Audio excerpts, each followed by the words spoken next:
Welcome back to FPL Spad, your best place to find FPL content for the 22-24 season. My name is Spad. Today, I'm going to share with you the transfer watch list for Game Week 5, which we're going to look out for the great transfers, the lucrative transfers, transfers that are maybe gambles, and transfers that we need to avoid completely. If you like my content, please like and subscribe to my channel. Now let me show you this transfer watch list. For first up, we have a great transfer in Julian Alvarez. He cost 6.7. His price has gone up recently. And his hardest game coming up is West Ham away.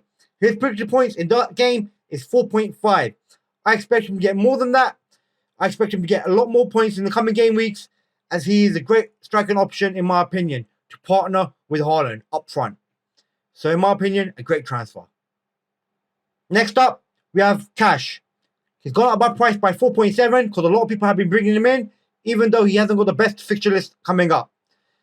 People keep bringing him in if he keeps getting points, attacking returns in the coming game weeks ahead. So he could be a very lucrative option, but only for like a backup 4th choice or 5th choice defender.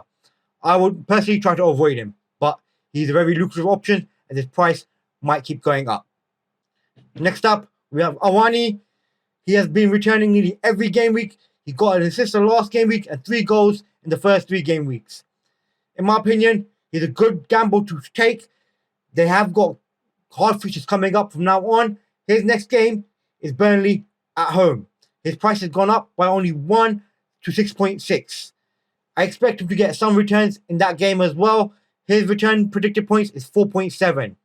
So in my opinion, it's a good gamble risk to take if you want to have the differential option this game week. Next up, we have Nathan Ake. His price has gone up by 5.1. So a lot of people have been bringing him in, but in my opinion, you should be avoiding him completely because there's always a risk of rotation and Man City, especially with Guardiola might be rotating with Ake. So we're not 100% sure if he will be starting or keeping clean sheets, and I don't expect attacking returns from him either. Maybe 1 in every 10 games. Their next game up is against West Ham away. His predicted points are like 2.6. So in my opinion, avoid him at all cost. Next up, we have Raheem Sterling. His price has gone up in the last game week to 7.2. He didn't get a return last game week. I bought him in, but hopefully he gets a return this game week. They have got easy fixture lineup, so hopefully he gets some returns. Their next game is Bournemouth away. I expect him to get a decent return in that game. His predicted points are 4.7. So in my opinion, he's a great transfer to bring in for midfield option. Next up, we have Romero and Udigi. Both these transfers are lucrative options. I'm doing them both at the same time because they're both Spurs players. They both cost exactly the same at 4.7. Their next game is at home against Sheffield United, which is a fairly easy game for Tottenham. But after that, they got 2 hard games against Liverpool and Man City. So, like, for 1 game week, you could bring him in. They'll get you points. People will carry on bringing them in because they made points. But the thing with them is they are producing attacking returns.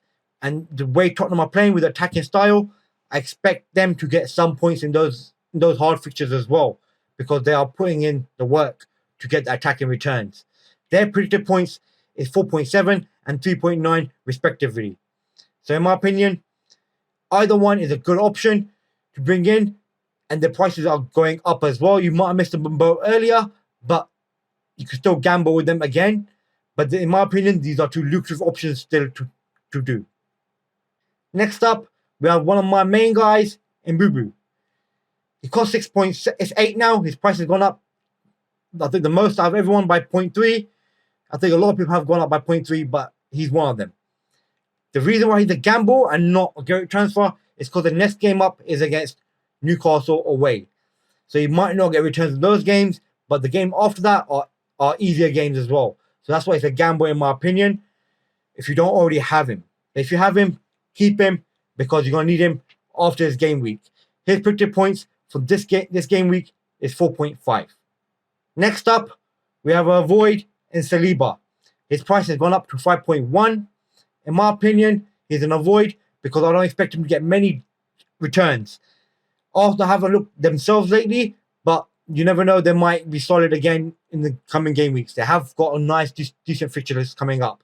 Their next game is Everton away, so they won't have the biggest threat against them. So he might keep a clean sheet there, but I don't expect him to get that many attacking returns. So in my opinion, that's why I would say I want to avoid him. His predicted points for that game is 3.2. So even the AI thinks he won't get that many points. So in my opinion, you should avoid him. Next up, we have James Maddison. His price has gone up to 7.8 as well. Their next game is Sheffield United at home.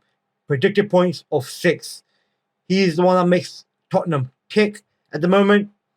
Everything goes through him. His quality is right now showing in this attacking Spurs team. And with the fixture list they got coming up, even though after Sheffield the game they got Liverpool, Man City, he can easily get a goal on assist in those games as well, because Liverpool don't have the best defense either at the moment. But City do. So, in my opinion, it's still a great transfer because everything is going through him at Tottenham. All the good plays, so you get the most likely to get most bonus points through him as well. So he's, in my opinion, a great transfer to bring in. He was a great transfer for me last week, and I think the week before that as well. And he's still staying a great transfer. Next up, we have a gamble transfer in Darwin Núñez. I had him in my first 2 game weeks. I took him out just before the 3rd game week when he came on and scored those 2 goals against Newcastle. I regret it. He got points in game week 4 as well. I brought in Julian Alvarez. I'm kind of okay with it. But the thing with him is, we just don't know if he's going to start. He started the last game. And the next game is against Wolves away. I'm not 100% sure he will start. But the good thing is, it's the first game up after deadline. So we might get some early team news. And that's when I'll be looking to make my transfer to if I'm looking to gamble and bring him in or not. But in my opinion, he's a gamble strictly because we do not know if he's going to start. Because Liverpool have so many attacking options in Jota and in Gakpo as well. So he's a gamble option. We have 2 avoids now, both from the same team, Ward-Prowse and Bowen. The reason why they're avoids, because the next game up is against Man City, and I don't expect them to make that many points in those games. Bowen's predicted points are 4.1, which are decent. He has had a great start to the Premier League this season so far, following on from the Europa final that he played in and got the winning goal in. James Ward-Prowse, I just think you need to avoid him. He's not going to get you that many attacking returns. His predicted points is 3.9. So in my opinion, you should avoid both these 2 players. The next one up is another gamble. In my opinion, Son. A lot of people probably think he's a great transfer. The reason why I think he's a gamble, because he did play up front in the last game and got a hat-trick. So a lot of people are bringing him in. He's the most transfer played in so far. But in my opinion, he will drop back onto his left-hand side position as they have signed Brendan Johnson. If Brendan Johnson starts, then he'll be playing up front. And then Son will be playing on the left. So he will get less returns compared to how he was in the last game week. So in my opinion, he's an avoid. His price has gone up to 9.1. Their next game up is against Sheffield United at home, which is an easy game. The AI predicts he will make 7 points. High prediction, but in my opinion, it's a gamble. Only time will tell. Next up, we have Ferguson from Brighton. He scored a hat-trick last game week, and I expect people to keep bringing him in as Welbeck's injured, and he will be starting. He is only at 6 million, so he might be a great option for a 3rd striker. Their next game is a hard game against United away. His predicted points in those games is only 2.5, because at the moment, fantasy football says he's injured. So he might not play, so AI is taking that into account, giving him a low score. He's a lucrative option, in my opinion, because people keep bringing him in as he's a low-cost striker. And he will get goals. He has shown quality. He's a great finisher. And finally, we have another great transfer. He was a gamble transfer for me last week. So if any of you gambled with him, you done well.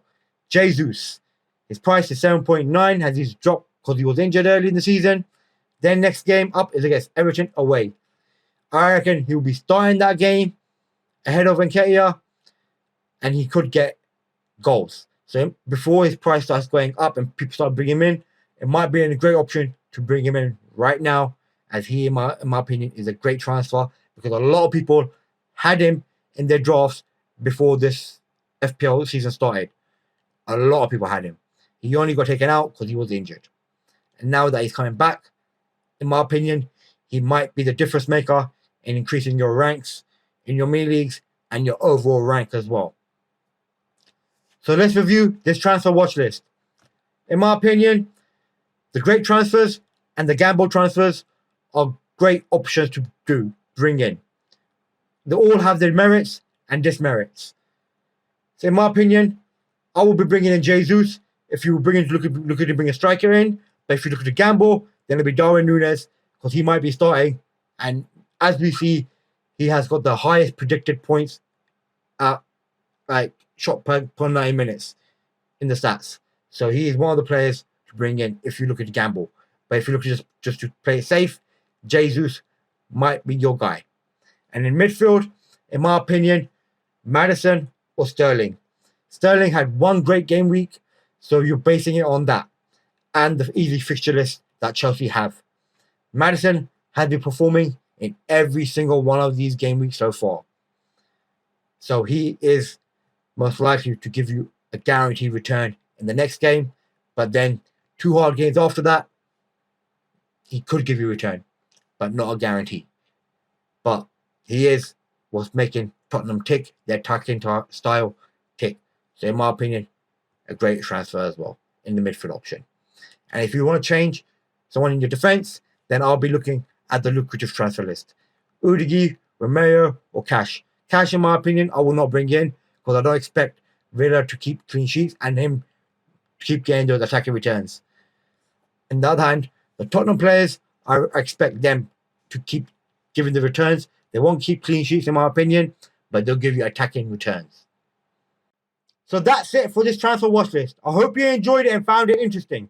If there's a player that I've missed out or you think you disagree with me in my opinions, please leave a comment. I might have mispronounced some player names, but I hope you understood who I meant. Thank you again for watching my video. Please like and subscribe to my channel for more FPL content in the future. See ya!